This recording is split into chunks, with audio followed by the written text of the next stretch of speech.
Hello friends, welcome back to Vaana Samayal. எல்லாரும் எப்படி இருக்கீங்க? இந்த வீடியோவில் நம்ம சுவையான மீன் குழம்பு செய்கிறதுன்னு எப்படின்னு பார்க்க போகிறோம். வாங்க பார்க்கலாம். நான் இங்கே 1 கிலோ மத்தி மீன் எடுத்திருக்கேன். இந்த மீன் கூட கொஞ்சோண்டு மஞ்சத்தூள், கொஞ்சம் உப்பு சேர்த்து நல்லா கழுவிக்கோங்க. அப்போ தான் மீனோட ஸ்மெல் போகும். ஒரு பெரிய லெமன் சைஸ் அளவுக்கு புளி எடுத்து தண்ணியில் ஊற வச்சு கரைச்சி வச்சுக்கோங்க. இப்போ நம்ம தேவையான பொருள் பார்க்கலாம்.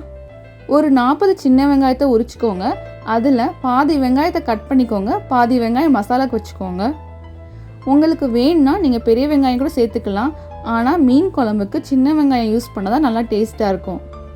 ஒரு அரை மூடி அளவுக்கு தேங்காவை கட் பண்ணி எடுத்துக்கோங்க. ஒரு 20 பல் பூண்டை உரித்து வச்சுக்கோங்க. கொஞ்சமாக கறிவேப்பிலை, கொஞ்சமாக கொத்தமல்லி இலை எடுத்துக்கோங்க. அடுத்தது 1 டேபிள் ஸ்பூன் அளவுக்கு வெந்தயம், அரிசி, ஜீரகம் எடுத்துக்கோங்க. வாங்க இப்போ நம்ம செய்ய ஆரம்பிக்கலாம். ஒரு கடாயில் நம்ம எடுத்து வச்சுருக்க வெந்தயம், அரிசி, ஜீரகம் சேர்த்துக்கலாம். அரிசி நீங்கள் சாப்பாட்டு அரிசி எடுத்துக்கோங்க. இது நல்லா பொன்னிறமாக வறுக்கணும். நீங்கள் எந்த புளிக்குழம்பு செஞ்சாலும் இந்த மாதிரி செஞ்சு 1 டேபிள் ஸ்பூன் சேர்த்து பாருங்கள், ரொம்ப வாசமாக இருக்கும். பாருங்கள், இப்போ ரெடி ஆகிடுச்சு. நம்ம தனியாக வச்சிடலாம். இப்போ இதுக்கு தேவையான மசாலா அரைச்சிக்கலாம். ஒரு மிக்ஸி ஜாரில் வெங்காயம், பூண்டு நம்ம வறுத்து வச்சுருக்கோம்ல, அதுலேருந்து 1 டேபிள் ஸ்பூன் சேர்த்துக்கோங்க.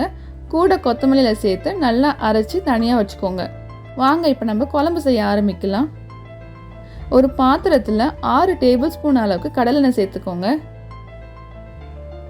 எண்ணெய் சூடானதுக்கு அப்புறமா கடுகு உளுத்தம் பருப்பு சேர்த்துக்கோங்க. இப்போது நம்ம கட் பண்ணி வச்சுருக்க சின்ன வெங்காயத்தை சேர்த்துக்கலாம். கூடவே கருவேப்பிலை சேர்த்துக்கோங்க. வெங்காயத்தை நல்லா பொன்னிறமாக வதக்குங்க. வெங்காயம் பொன்னிறமாக ஆயிடுச்சு. இந்த ஸ்டேஜில் நம்ம அரைச்சி வச்சிருக்க வெங்காயம் பேஸ்ட்டை சேர்த்துக்கலாம். நல்லா பச்சை வாசனை போகிற அளவுக்கு வதக்குங்க.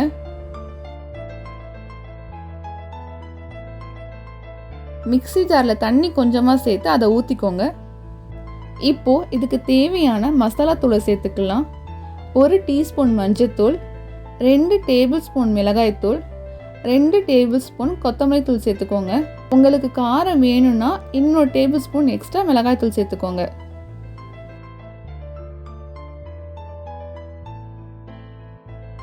நல்லா மிக்ஸ் பண்ணி விட்டுக்கோங்க.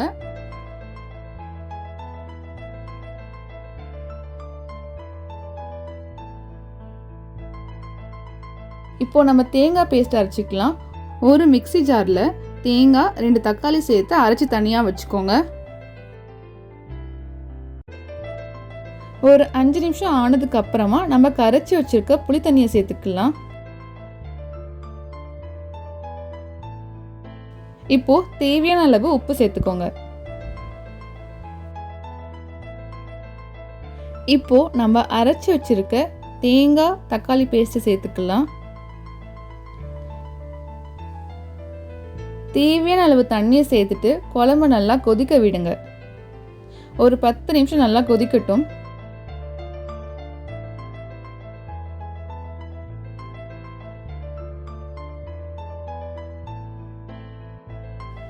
பாருங்க, குழம்பு நல்லா கொதிச்சிருச்சு.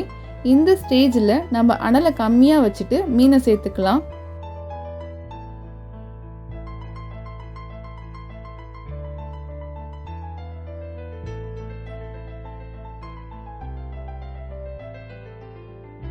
இப்போது ஒரு 10 நிமிஷம் லோ ஃப்ளேமில் நல்லா மீனை வேக வைக்கலாம்.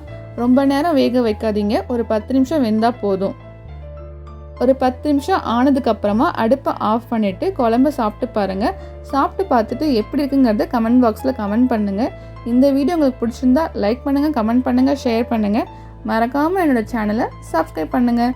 நெக்ஸ்ட் வீடியோவில் நெக்ஸ்ட் ரெசிபியோட பார்க்கலாம். தேங்க்ஸ் ஃபார் வாட்சிங்.